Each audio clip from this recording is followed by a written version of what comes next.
A seguir platicando sobre la violencia en contra de nuestras infancias y específicamente sobre la explotación sexual infantil. Me da muchísimo gusto darle la bienvenida esta tarde a Miguel Ramírez Sandy. Él es coordinador de incidencia política sobre temas de trabajo infantil en Save the Children. ¿Cómo estás, Miguel? Buenas tardes.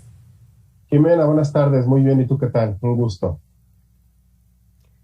Muy bien, gracias. Miguel, ¿existe voluntad por parte de las autoridades federales, las autoridades estatales? ¿Está en su agenda el velar por nuestra niñez y específicamente en atacar el tema de la explotación sexual infantil? Mira, en discursos tenemos muy buena intención del gobierno. Al parecer hay muchísimo interés, pero la verdad es que en temas ya de política pública, incluso presupuesto, la verdad es que no estamos viendo esta voluntad que escuchamos en los discursos una y otra vez.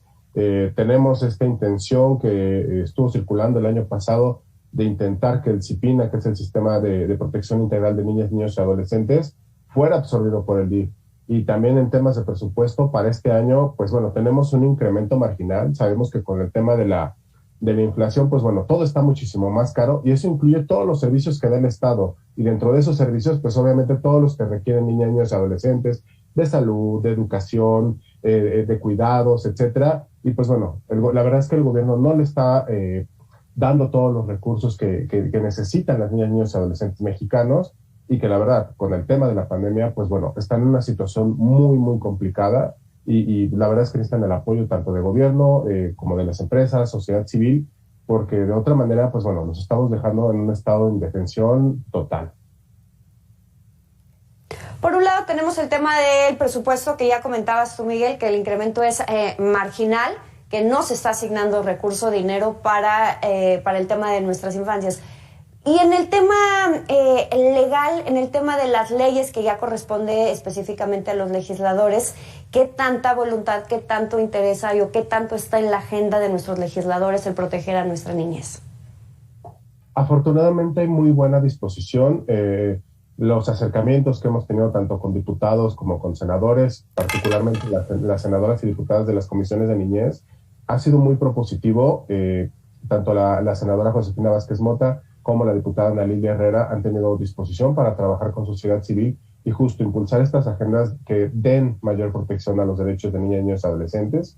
Inclusive tuvimos el año pasado esta prohibición del castigo corporal y humillante, que justo prohíbe que este tipo de tratos sea utilizado como método de crianza, pero además, pues bueno, le da a las madres y padres estas herramientas para evitar que la disciplina sea violenta o sea humillante, sino que por el contrario, sea respetuosa, cariñosa y que, bueno, sea sobre todo, pues, disciplina para estas niñas, niños y adolescentes. De igual manera, pues bueno, tenemos ahí el tema de trabajo infantil, que pues, se ha empujado mucho desde tanto senadores como diputados. Y bueno, ahorita pues estamos justamente con el tema de violencia que, pues bueno, sabemos que ha escalado a niveles no vistos. El tema de ciberacoso, de extorsión por medios digitales, pues bueno, está obligando a las diputadas, a las senadoras, a plantearse cómo pueden meterse estas figuras dentro de nuestro marco legislativo, porque justo como son estas nuevas modalidades, esto que explotó a raíz de la pandemia, pues bueno, sabemos que México es uno de los países que mayor incremento tuvo en temas de ciberacoso a niñas y adolescentes con motivo de la pandemia. Si nos vamos a hablar específicamente de la explotación sexual infantil, ¿dónde está parado México? Según cifras de la OCDE, México es el país número 1 de todos los que la integran en materia de violencia física, de abuso sexual y también de homicidios contra menores. ¿Dónde estamos parados actualmente, Miguel? Mira, de entrada hay que tener en consideración que todo esto de la explotación sexual infantil es un tema de trata. O sea, viene sí mezclado con muchos otros temas, pero es un tema de trata. México es uno de los primeros lugares en temas de trata a nivel internacional, no solo como destino, sino también, pues digamos, de salida, de traslado de personas que pasan por aquí y que terminan siendo víctimas de trata. Inclusive, la verdad es que no hay mucho consenso en cuanto a la magnitud del problema. Sabemos que somos uno de los primeros lugares, pero realmente falta mucha política pública para poder conocer números reales. porque tenemos metodologías, lo analiza la CNDH, lo analiza en INEGI, con temas de violencia y demás, pero no tenemos números reales que nos digan cuál es la cantidad de niñas y adolescentes que están siendo víctimas de trata en términos reales. También porque viene un gran problema que es de impunidad. Cerca del 90% de los delitos de trata y de explotación sexual infantil no se denuncian.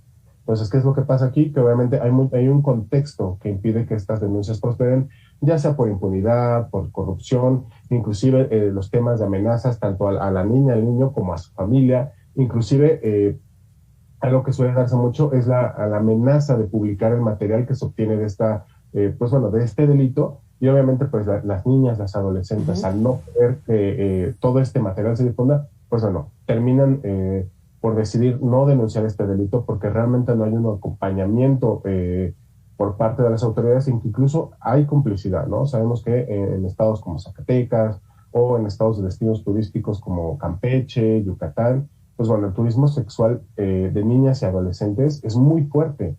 O sea, hay niñas, niños y adolescentes que son captados digamos, en el centro del país, en lo que es Ciudad de México, Michoacán, Querétaro, Chihuahua, y que son trasladados a zonas turísticas donde justo son obligados, mejor dicho, a prestar estos servicios sexuales. Inclusive de todo el cúmulo de personas que son víctimas de trata a nivel nacional o de los cuales se tiene registro, el 51% son niñas, niños y adolescentes.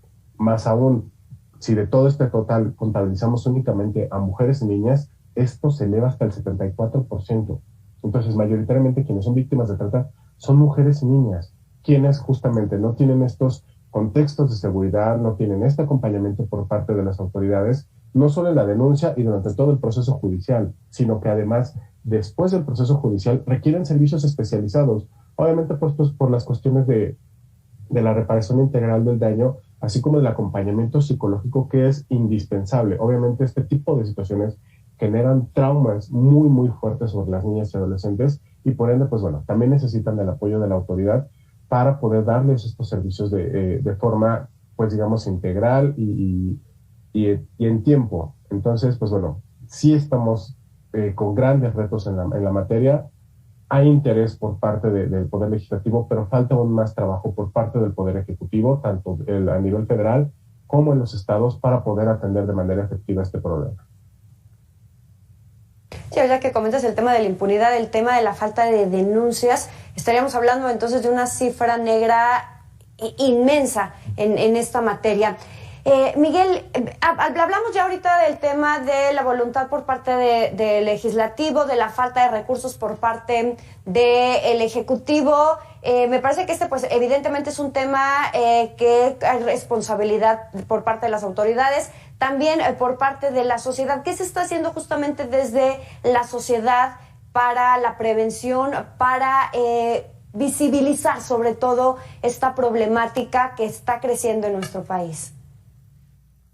Mira, el reto por parte de la sociedad es grande, justamente porque México, somos muchos Méxicos y obviamente las culturas de cada uno de los diferentes estados, algunas favorecen, otras por el contrario impiden que más niñas y adolescentes se vuelvan víctimas de estos delitos, pero sí hay un gran trabajo por parte de muchas organizaciones, tanto a nivel nacional como en los estados, que no solo buscamos que se fortalezcan las políticas públicas o el presupuesto, en este caso a nivel federal, sino que incluso hay quienes dan servicio y atención especializada a víctimas de trata y de explotación sexual infantil.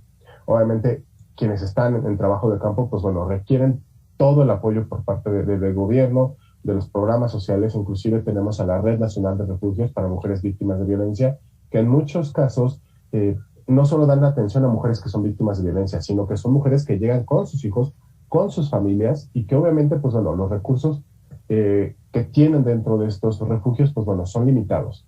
Entonces, es importante tener en cuenta que estos refugios no son operados por gobierno, sino que son por sociedad civil, que justo está comprometida con esta causa de protección tanto a las mujeres como a las niñas y adolescentes que han sido víctimas de violencia. Entonces, sí hay mucho trabajo en el campo. Perdóname, adelante. Sí, no, termina la idea, perdón, Miguel, termina la idea. Nada, cuidado. Sí hay mucho trabajo de campo, pero hace falta todavía más y la verdad es que las capacidades tanto de sociedad civil son limitadas y pues bueno, también está toda las campañas de difusión que hay por parte de gobierno federal para justo sensibilizar sobre el tema de trata, sensibilizar en estas cuestiones más que nada de género, en las que no es que se vaya con el novio, no es que la chica se haya ido de fiesta, sino que probablemente está siendo víctima de trata, está siendo víctima de extorsión o está siendo obligada en contra de su voluntad a prestar algún tipo de servicio sexual y de lo cual ella no es responsable en ningún aspecto. Eso es lo principal, ese es el principal mensaje que está permeando digamos, socialmente entre las personas, que no es un tema de voluntad, sino es un tema de que se hace en contra de su voluntad, por así decirlo.